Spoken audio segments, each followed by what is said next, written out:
Shame on you. Si je lis, c'est souvent au hasard que j'entreprends mon livre par le mi-temps. J'y trouve aux phrases un sens possiblement plus pur, plus léger, plus parfait, plus profond, où tombe de toute nécessité sur la bonne page au bon moment.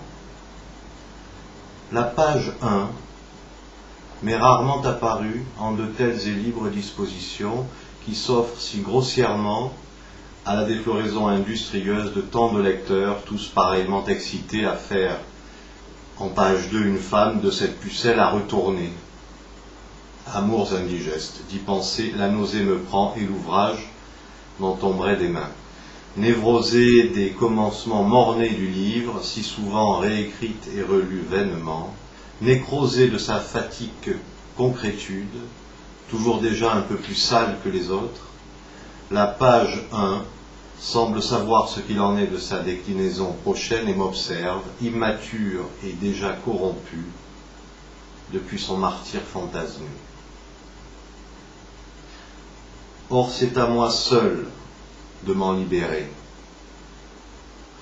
et un coup de dé y pourvoit, mais dans la seule mesure du sacrifice préalable de l'auteur à la nécessité de commencer par un début.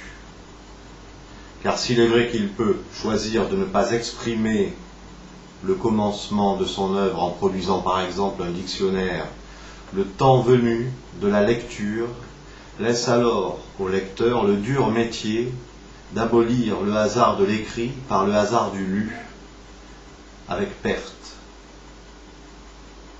Le hasard jamais n'abolit la nécessité, ni la nécessité le hasard. Il faut acter l'absolue hétérogénéité de ces deux siamois unis dans leur tégumentaire dos à dos. Le hasard n'est aboli que par le hasard, la nécessité par la nécessité. C'est donc une nécessité que je dois abolir par mon coup de dé, si je veux que ma lecture soit de toute nécessité. C'est donc à l'auteur de commencer par un début et d'y laisser des plumes.